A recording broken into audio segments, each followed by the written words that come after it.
A very good afternoon to everyone. I am Shweta Tirunagari from Telangana Social Welfare Residential School, Hayat Nagar. Welcome to the session. In this session, you will be learning excretory system, the definition, excretory organs in all various organisms, structure and function of kidney and kidney related diseases, and finally dialysis and transplantation. Now, I want you all to be very energetic and to pay full attention. By the way, children, to be energetic, you need energy, right? Where do you get this energy from? Obviously from the food you eat, correct? Yeah, you have already learnt in previous sessions that the food you eat contains carbohydrates, proteins, fats, vitamins and minerals along with water and roughages. Yeah? Yeah. Now, how did you feel when you eat? You feel energetic, right? Have you ever think what happens to the food after you eat? And how does our body use it? Yes. Let me tell you, children. I'll tell you very clearly. The food you eat enters into your stomach. Most of it gets digested, and undigested food is eliminated out from a body as feces. And this process of elimination of undigested food from a body is called digestion. Now we have nothing to do with this undigested food, children. It is of no use to our body. Now coming to digested food. Yeah, your digested food has carbohydrates, proteins, fats, vitamins and minerals which I told you earlier. All these molecules are complex. All these substances are complex. That means they are very big to our body. Our body cannot absorb them directly. So these molecules have to be converted into simple forms. Like your carbohydrates, you know that carbohydrates are sugars, right? These complex carbohydrates like polysaccharides and disaccharides are converted into monosaccharides. You can call them as simple sugars, right? Then you see proteins. Proteins are converted to amino acids. Amino acids. Amino acids are building blocks of proteins. So proteins are broken down to form amino acids. Now you see fatty acids. These fats are converted to fatty acids. Yeah. Now all these molecules so formed are simple molecules and they are easily absorbed by our body. Several chemical reactions are involved in conversion of this complex molecule to simple molecules, and during this process lot of energy is released along with waste molecules, along with waste substances. I am writing here waste, right?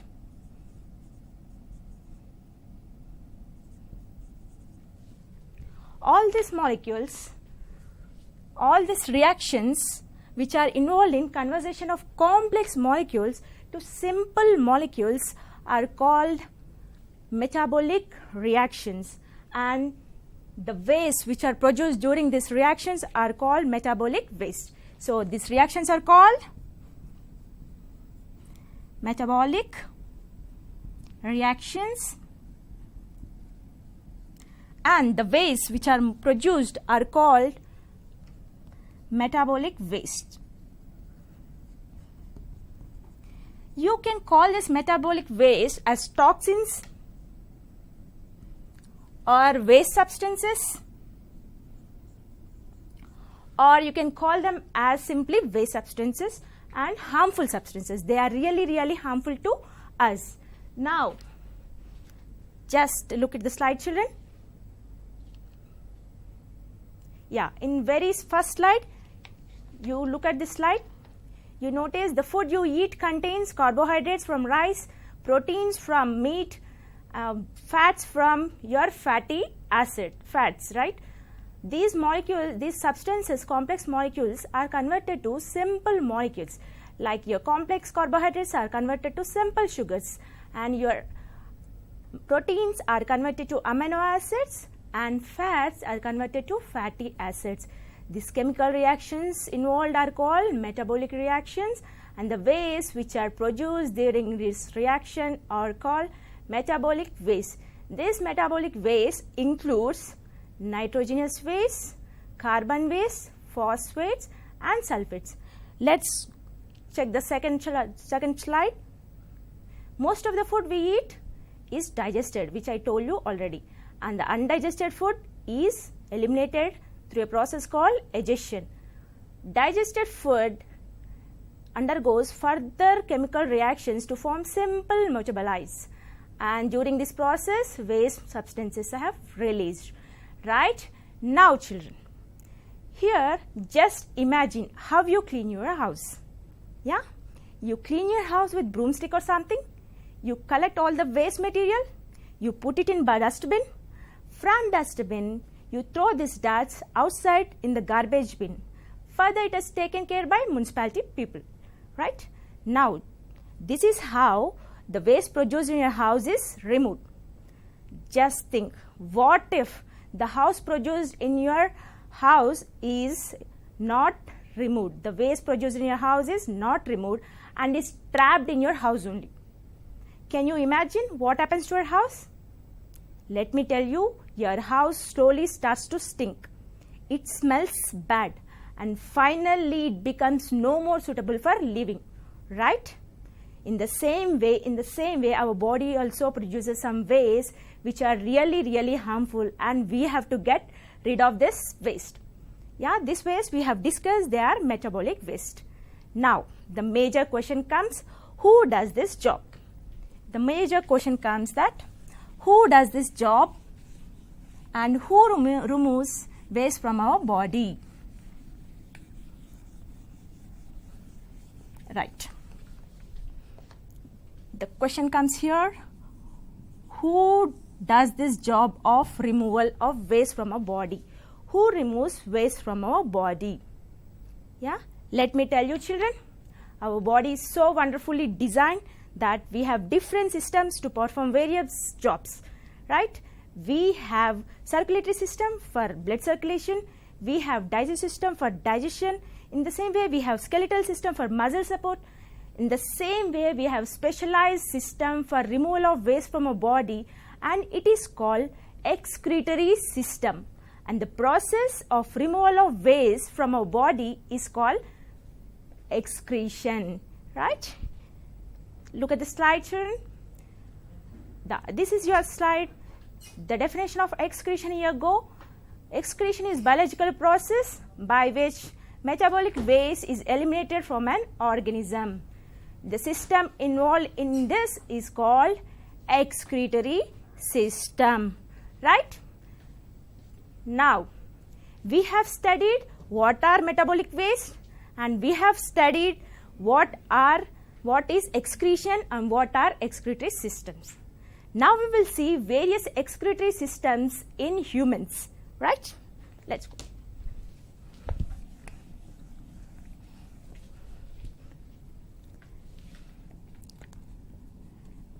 Excretory organs in humans. Right?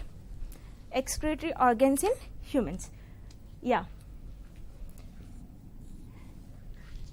We are luckily gifted with various excretory organs compared to other organisms. Let me tell you, they are urinary system, yeah, then skin, here comes intestine, lungs and liver. Right? These are various excretory organs which are present in humans. Now, urinary system, it consists of pair of kidneys, and It serves as major excretory system. This serves as major excretory system of our body. Then you see skin, intestine, lungs and liver. They are accessory excretory systems. You can say excretory organs. Right? What are accessory? That means helping excretory organs. Their job, first job is not excretion. It is a secondary job. Coming to urinary system, let's look at the slide. Here you go with the first urinary system. It consists of a pair of kidneys, a pair of tube-like structures called ureters, a balloon-like structure called urinary bladder, and an aperture or a pore called urethra. Urinary system serves as major excretory system and it helps in excretion of waste, majorly urea along with urine. Yeah. Then you see the second picture. What can you see here? This is the skin. Yeah. As soon as you hear the term skin, you remember your sense organs. You remember that you have 5 sense organs: pair of eyes, pair of ears, a tongue, a nose, and skin. Skin, not only from skin, apart from protection and sensing, it also helps in excreting excess salts and excess water from our body. You know that skin is our largest sense organ, right? Yes. Then, look at this very first picture. This is the liver. Liver is excellent detoxifier. It helps in removing waste from our body. It helps in removal of bile pigments. Then lungs, you have already learned this. Lungs helps in respiration. We inhale oxygen and we exhale carbon dioxide, which is waste gas to us. This carbon dioxide is waste gas to us, so it is expelled out of the body with the help of lungs. Then you see the next picture here, that is intestine. Intestine, it helps in excreting salts of calcium, magnesium and iron along with feces, right? Now you have studied excretory organs in humans. Now, did you ever think how organisms around us excrete their waste? Let me tell you, children. Look at this slide. Yeah. Excretory organs in various organisms. Here comes the very first picture. You see here. This, have you seen this anytime? This is best example for unicellular organism. It is amoeba, and the mode of it is a unicellular. It belongs to the phylum Protozoan, and they don't have any excretory organs. They are primitive. The mode of excretion is by simple diffusion. What do you mean by diffusion? The process of removal of waste from higher concentration to lower concentration. Process of moving of molecules from higher concentration to lower concentration, right? Then look into second picture here. Yes. What do you see? These are sponges. And here it took many years for scientists to recognize these organisms as living beings. Interesting, right? Yes. These sponges are first evolved multicellular organism. They belong to the phylum Porifera and they have entire pores on their body. They don't have any excretory organs, and the mode of excretion is by simple diffusion, as in amoeba. Then you see Hydra here, the third picture.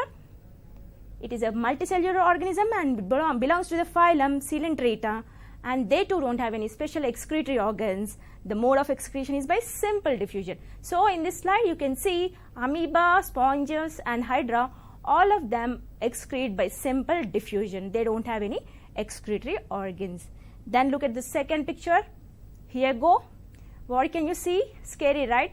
This is a very first picture. You can see flatworms. They are also called flattened body organisms. They belong to the phylum Platyhelminthes. For the first time in the process of evolution, excretory cells have evolved in these flatworms. They are flame cells. The cells are like flame, so they is named as flame cells. These flame cells helps in excreting waste in flatworms. Yeah, this is first point where evolution started.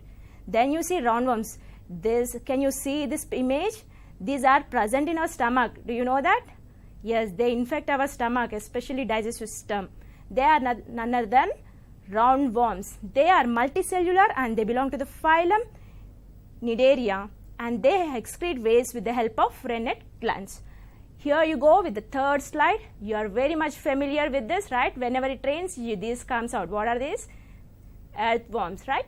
Yeah, they are also known as friends of farmers, and they are excellent in adding fertility to the soil. Yeah, they excrete nitrogen oxide. You are very much aware of this. We do vermicomposting with the help of this earthworms. You know very well. It is the best fertilizer. Yeah, this belongs to the phylum Annelida, and they have a special evolved organs called nephridia as excretory organs. This nephridia acts as kidney, which are in advanced organisms. Then look at the this slide, children. In very first picture, what are these? Yeah, these are nothing but insects. Yeah, it's scary. Yeah, this belongs to the phylum Arthropoda. That means multiple legged. Here, in some insects like cockroach, best example for insects is cockroach. No, your favorite of cockroach, right?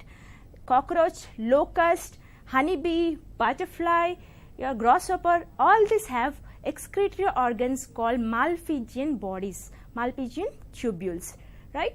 Then in some insects like scorpions, spiders and some crustaceans, green glands are excretory organs. Then you see here, then very next slide, this is the snail. What is this? Soft-bodied snail. It is best known for its lethargy, right? It's very sluggish. Then you see snail, it is a multicellular organism and it belongs to the phylum Molluscan, and the mode of excretion is by metanephridia, which are advanced excretory organs. Then you see the last slide, last picture, children. What can you see here? Yes, a beautiful starfish. Yeah, it belongs to the phylum Echinodermata. It is a multicellular organism. The mode of excretion is by simple diffusion with the help of tube feet. Yeah, they are sea animals, right? So these are the excretory organs in different organisms. Then in phylum Chordata, which includes reptiles, aves, that means birds, and mammals, kidneys are excretory organs. Yeah. So far we have studied excretory organs in various organisms, metabolic waste and excretion. Now we will see exclusively excretory system in human, right? Here you go. Excretory system in human.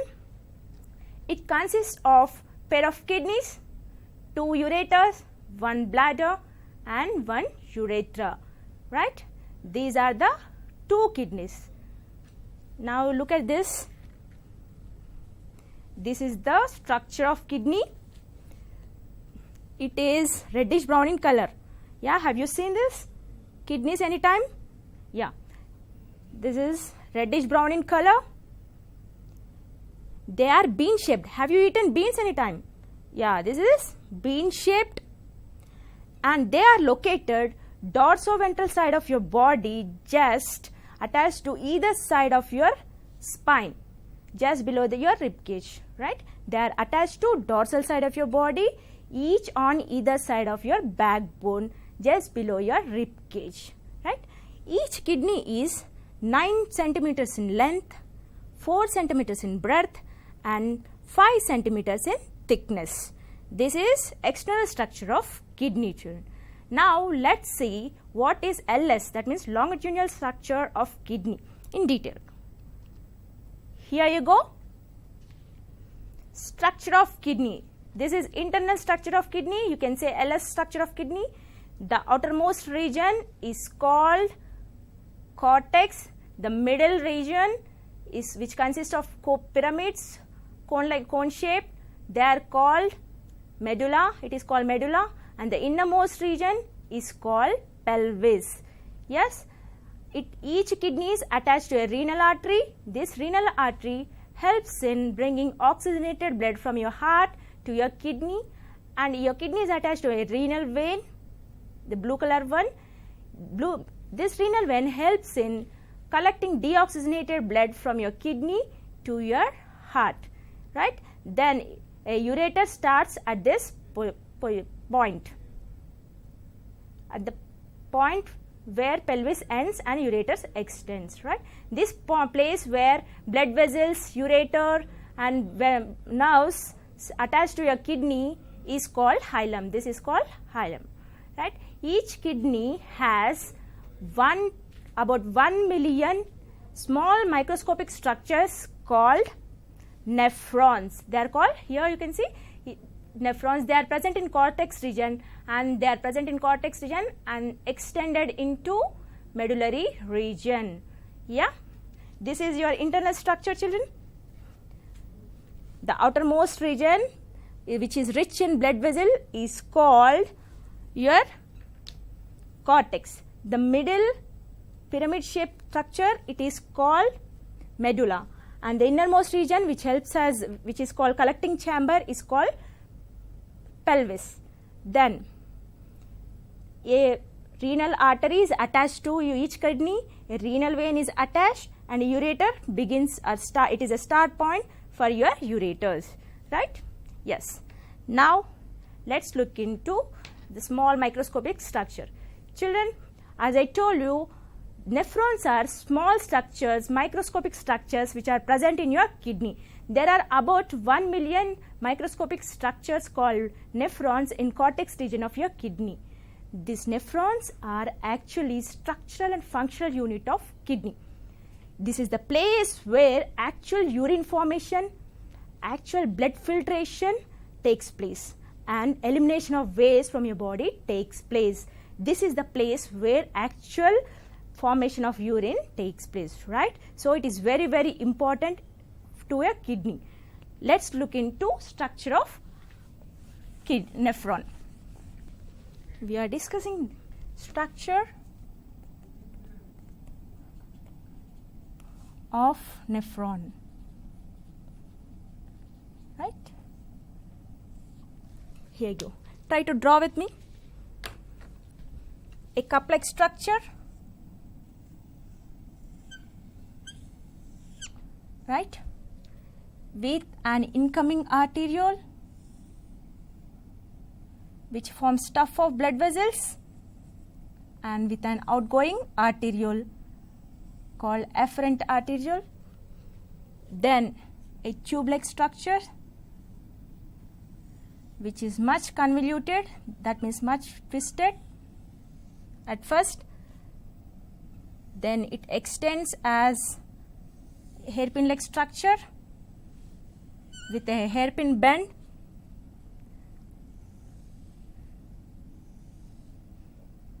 then much convoluted at the end, which leads or opens into collecting tube.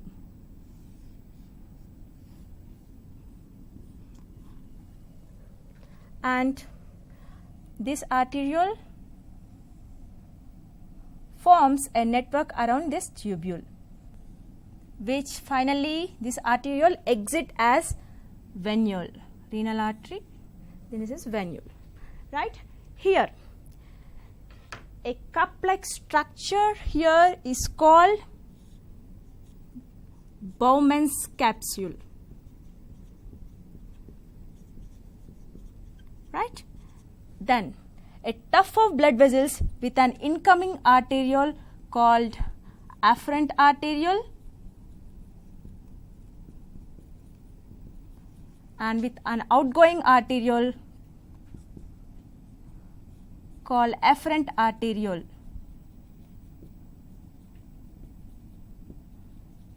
Is called glomerulus. So a Bowman's capsule is a cup-like structure, a tuft of blood vessels with an afferent arteriole and afferent arteriole is called glomerulus. Glomerulus and Bowman's capsule together known as Malpighian body. Malpighian body. And entire tube-like structure here from starting point to end point here is called renal tubule. This renal tubule is divided into the very first convoluted region called proximal convoluted region, proximal convoluted tubule. The hairpin-like structure with an descending and ascending limb and hairpin bend is called loop of Henle. And the distal, very last portion of this renal tubule is called distal convoluted tubule.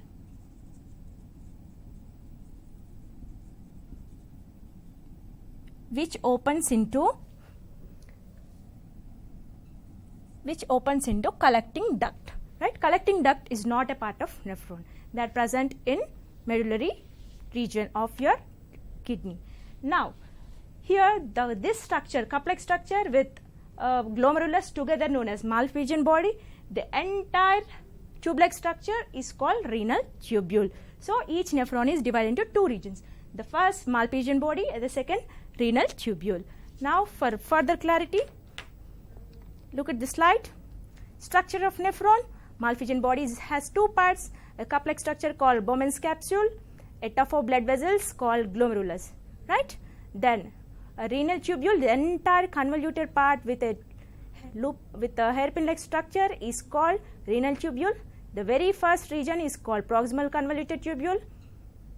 The hairpin-like structure is called loop of Henle, and the very last convoluted part is called distal convoluted tubule, which opens into your collecting duct. Now, just see. This is the Malpighian body, which has a cup-like structure and it has a tuft of blood vessels. Here is the structure, children. This is your cup-like structure called glomerulus, called Bowman's capsule, and the entire vessels called the tuft of blood vessels called glomerulus. This together forms Malpighian body. This is the Malpighian body which extends as renal tubule. Yes? Yeah. Now, let's see how urine is formed in this nephron. Yeah? Yes. This is the structure of your nephron, Bowman's capsule, and then renal tubule. This is a simplified structure, and this is how the urine flows. Urine formation takes place in 4 stages. It takes place in 4 steps. Step 1 is ultrafiltration. Step 2 is tubular reabsorption. Step 3 is tubular secretion. And step 4 is concentration of urine. Right? Let's see one by one. We have 4 steps, right? For reference, I am drawing a rough diagram of your nephron here. This is for reference, for explanation. This is a rough diagram with an incoming glomerulus and outgoing, right? Urine formation. In very first step, it is called glomerular filtration. You can also say it is a ultrafiltration. Right? This is your glomerulus, right? This is your glomerulus part. Now, blood enters into this glomerulus from afferent arteriole, from this arteriole. It enters from this and passes into this tuft of blood vessels. The blood which is entering into glomerulus in this is, the blood which is entering into this glomerulus is at high pressure. This high pressure is due to narrowness of this afferent arteriole, outgoing arteriole. Yeah, because of this narrowness, a pressure is created in this glomerulus. Yeah, because of this pressure, the molecules in the blood are filtered. Small molecules, your water molecules are filtered out from this blood, tuft of blood vessels into this renal tubule, right? So, the pressure is here, pressure is created due to narrowness of your afferent arteriole and your tuft of blood vessels, right? This is a wonderful creation of nature, children. This is the glomerulus part, which is a very important part of nephron. Without this, there won't be any filtration at all. There won't be any waste removal from our body, right? Here, the very first filtration happened. Now, see, during this, so the blood enters, and with the high pressure, due to high pressure, some small molecules and water molecules are entered into proximal convoluted tubule. This filtrate which enters into your proximal convoluted tubule is called primary urine. It is called primary urine. Yeah, primary urine consists of mainly water. What is the formula of water? H2O. Glucose, amino acids. Yeah, these are small molecules which filtered out easily. Bicarbonates, potassium, bicarbonates. I am writing chemical formulas. And then urea, creatinine, and here salts, sodium chloride, some salts here, right? Of all this, children, like water, glucose, amino acid, potassium, bicarbonates, sodium chlorides, urea, creatinine, these are useful to our body, whereas urea and creatinine are harmful substances which have to be excreted out of our body, right? So what happens in the second step called tubular reabsorption. In tubular reabsorption, what happens is most of these useful items are reabsorbed into our body. Most of these important items which are needed for our body are reabsorbed with the help of peritubular network. This here water molecule, 65% of your water molecule, glucose, amino acids, potassium, bicarbonates, salts, most of them are reabsorbed into our body. And now third step is tubular secretion. Here reabsorption, how it happens?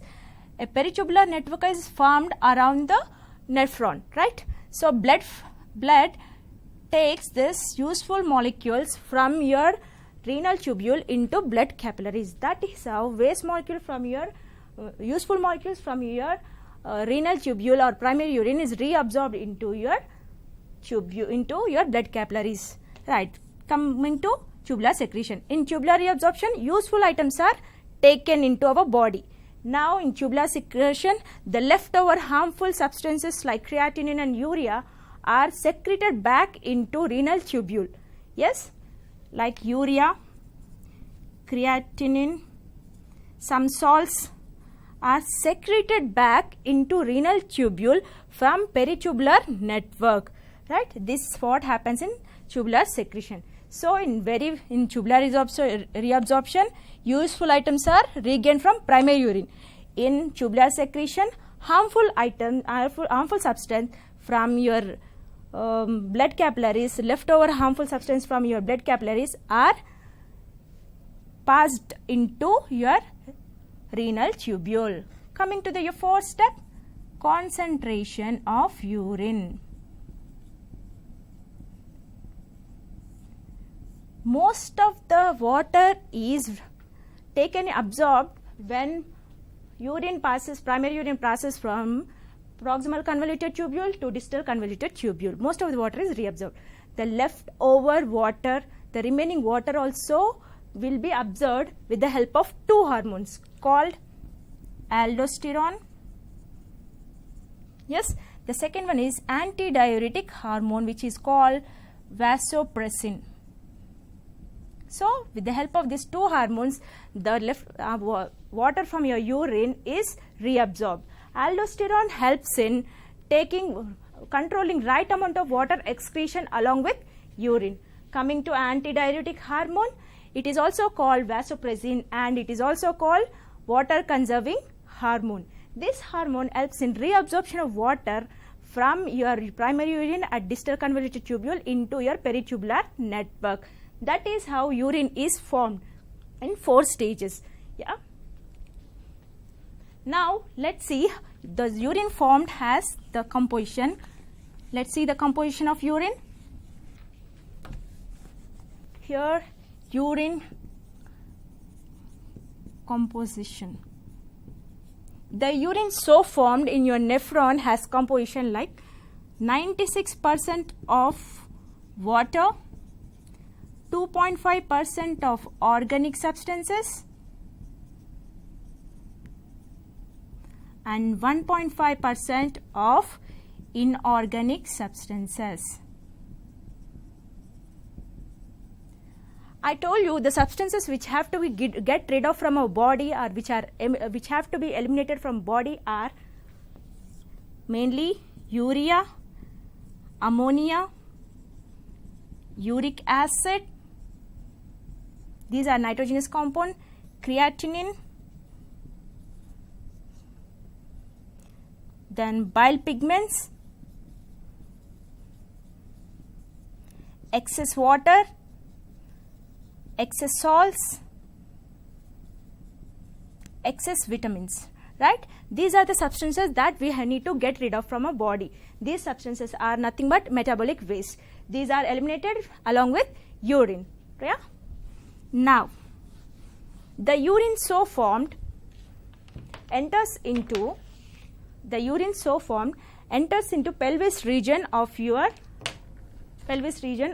kidney. From there it is carried to your bladder with the help of 2 structures called ureters. This urine is carried to your urinary bladder with the help of 2 tube-like structures called ureters. They are 30 centimeters long.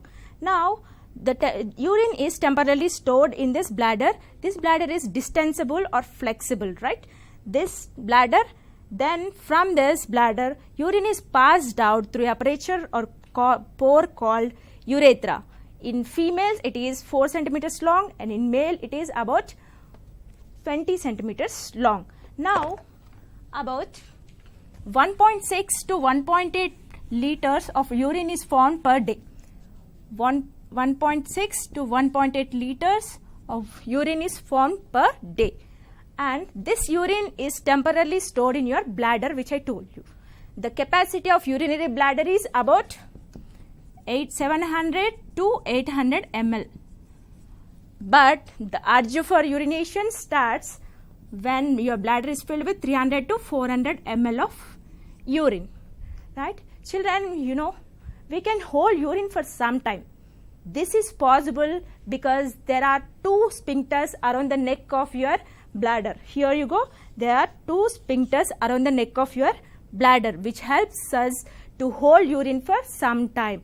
Yeah, this passing out urine is also called urination or micturition.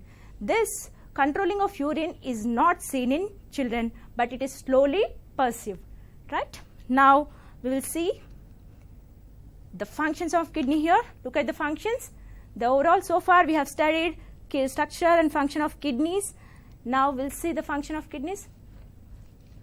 It removes toxins and waste products which we discussed, how it eliminates urea and other products from a body. It helps in controlling water balance. Yes. Then it helps in regulating blood pressure by secreting a hormone called renin, which ultimately helps in controlling blood pressure. Then it stimulates erythropoiesis. What do you mean by erythropoiesis?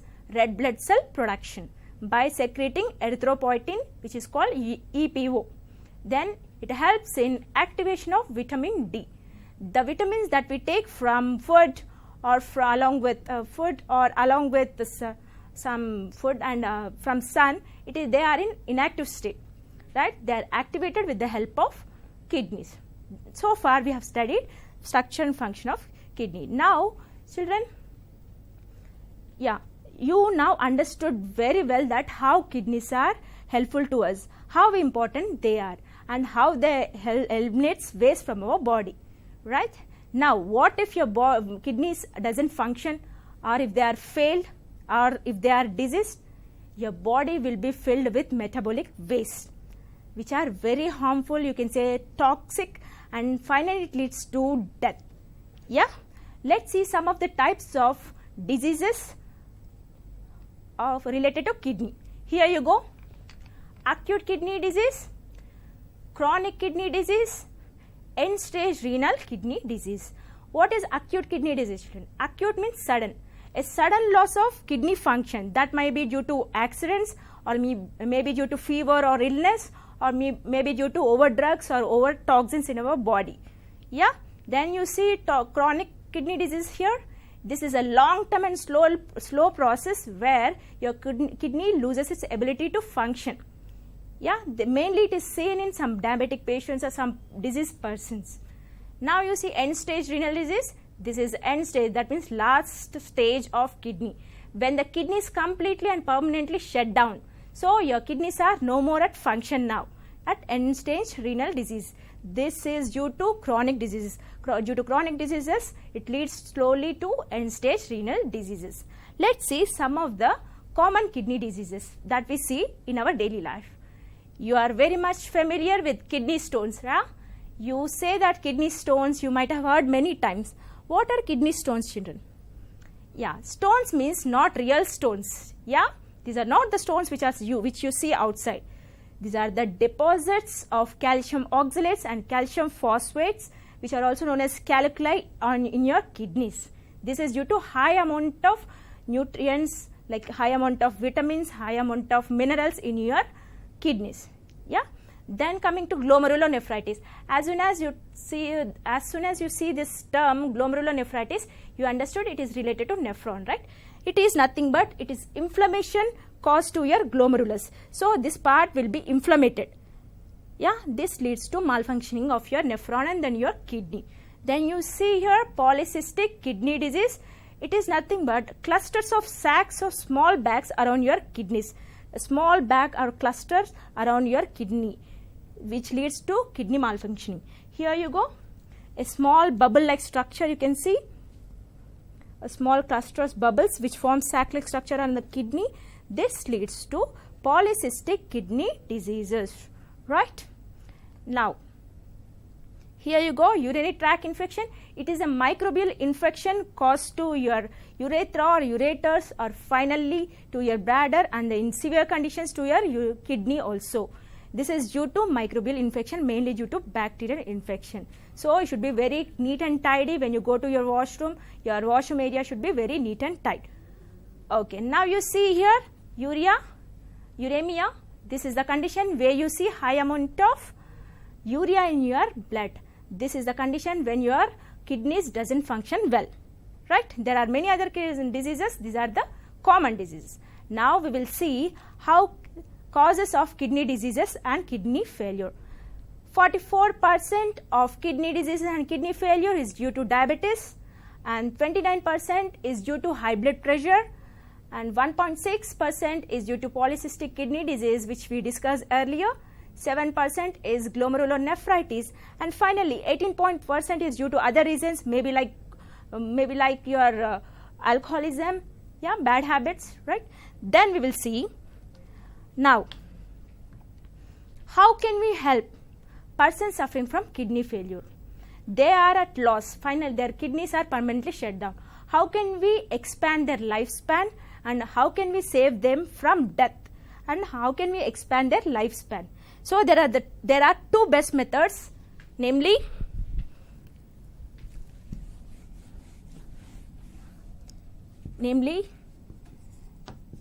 dialysis. Second is kidney transplantation. Right? These are the two best methods to extend the lifespan of the humans who are suffering from kidney diseases. Let's see dialysis. How can we treat persons from kidney failure with process called dialysis? Dialysis acts as artificial kidneys. Yeah, they help in removal of waste from our body artificially. The process includes the blood from main artery of patient is taken and it is pumped into a apparatus. Before pumping, anticoagulants are added like heparin to avoid clotting. Then this dialyzing apparatus, you can say dialyzing apparatus, has series of tubes with semi-permeable membrane. Blood flows in this semi-permeable membrane, in these tubes which has semi-permeable membrane. These tubes are immersed in dialyzing fluid, the fluid called dialyzing fluid. So here dialyzing apparatus consists of series of tubes which are immersed in dialyzing fluid. The composition of dialyzing fluid is same as that of blood plasma except that of nitrogenous waste. So this creates imbalance. Now the waste from your blood of patient moves out into this dialyzing fluid due to concentration gradient by simple diffusion. Thus waste from the blood is removed into dialyzing fluid and the clean blood is pumped back into patient through his vein by adding some heparin. This is the process which actually involves in your dialysis process. You might have heard several times. Then you see here, this is the dialyzing process. Dialysis acts as artificial kidneys that helps to remove waste from our body. Here blood from a patient is taken and it is sent to dialyzing apparatus and the clean blood is sent back. This apparatus consists dialyzing fluid which the blood waste from the blood is taken or diffused into dialyzing fluid, right? It takes 3 to 4 hours for a dialysis. The second process is kidney transplantation. Children, this is a kidney transplantation. You can see a donor. What is kidney transplantation? A healthy kidney from a donor is transplanted into patient who is suffering from kidney failure or end-stage renal failure, right? This is called kidney transplantation. The kidney from close people, close relative or most matched persons are collected to avoid grafting or to avoid rejections, right? Now the kidney, it is of two types. If the kidney is taken from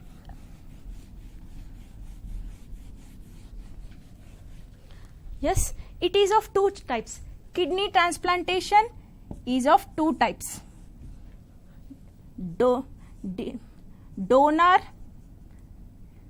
deceased donor transplantation,